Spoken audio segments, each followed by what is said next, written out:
শিক্ষার্থী জন্মমঙ্গল। বন্ধুরা, আপনারা ইতিমধ্যেই শুনেছেন আজকে যে আমাদের প্রোগ্রাম, আমাদের যে বিক্ষোভ সমাবেশ, এই সমাবেশে আপনারা দেখলেন যে আমরা আমাদের নারী শিক্ষার্থীরা আমরা যে গণপদযাত্রার যে ঘোষণা দিয়েছিলাম, সেই ঘোষণায় পুলিশ কিভাবে আমাদেরকে বাধা দিয়েছে। বন্ধুরা, আপনারা দেখছেন যে 5ই আগস্টে হতে পারলো, এটা যে সম্ভব হলো। এখানে শিক্ষার্থীদের পৃথিবীর আর কোথাও এমন কোনো ইতিহাস নেই যেখানে গণ আন্দোলনে এত নারী অংশগ্রহণ হয়েছে। আজকে আমরা বাংলাদেশে দেখেছি যে কোন নারী এই জুলাই অভ্যুত্থানে ঘরে ছিলেন না।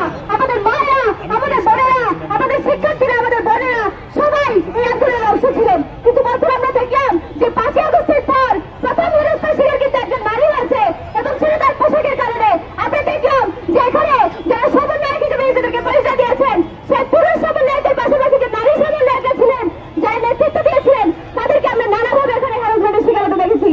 অর্থাৎ আমরা বলতে চাই যে গত 15-16 বছর ধরে আওয়ামী লীগ সরকার নারীর প্রতি যে দৃষ্টিভঙ্গি এখানে বহাল রেখেছে, যে একের পর এক যে ধর্ষণ, খুন, হত্যার যে বিচার হয়নি, সেটা আপনারা জানেন।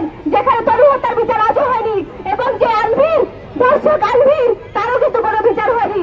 ফলে আমরা একই অবস্থা বর্তমান ইন্টারিমের সময় আমরা দেখতে পাচ্ছি। ফলে আমরা জানাতে চাই যে আমরা শিক্ষার্থীরা যেরকম পূর্ব লড়াই করেছি, আমরা এই সময় আমাদের লড়াই অব্যাহত রাখবো। এই তো মাত্র শুরু। আমরা আমাদের এই আন্দোলনকে সামনে দিনে আরো বেগবান রাখবো, এবং আপনারা আমাদের সাথে থাকবেন। এবং আমরা চাই যে এই যে ধর্ষণ ঘটছে, এই যে নির্যাতন, এই যে সহিংসতা, এই সহিংসতার একটা বিহিত না হওয়া পর্যন্ত এই গভর্নমেন্ট তার কোন যোগ্যতা সেখানে গড়ে রাখতে পারছে না, পারবেন না। এবং এই স্বরাষ্ট্র উপদেষ্টা যে আসলে নারীর প্রতি এই যে নির্যাতনকে নিয়ন্ত্রণ করতে পারছে না, চারপাশে ঘটনার যে নৈরাজ্যমূলক অবস্থা করে নিয়ন্ত্রণ করতে পারছে না, সে আবার বলছে যে এই অবস্থা এর ওপর দায় চাপিয়ে দেওয়ার চেষ্টা করছে। আপনাদেরকে দেখিয়ে দিব, তাছাড়া দেখিয়েছি, এখনো দেখাবো। আবার বলতে চাই, এখনো শুনবে না, আমরা আমাদের সমাজ যেতে দিন, যদি সেটা না দেন, এই আন্দোলন আমাদের চলমান থাকবে। আপনারা দেখেছেন এখানে বিষয় নারীদের নিপীড়ন হয়।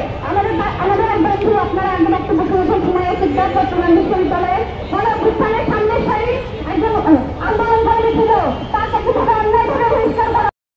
এই পদে বছর করে যোগ্যতা নেই, এবং অবিলম্বে তাকে পদত্যাগ করতে হবে। ধন্যবাদ। একটা ঘোষণা দেই, আপনারা দেখতে পাইতেছেন যে পুলিশ আমাদের আটকে রাখছে। আমাদের অনেক আন্দোলন কর্মী, অনেক আয়োজক আহত এই মুহূর্তে। আমরা ঠিক এই মুহূর্তে বাজে 3টা আমরা ঠিক আধা ঘন্টা সময় দিব। মিটিং এ আছেন, এই জন্য তারা আমাদের যাইতে দিতেছেন না।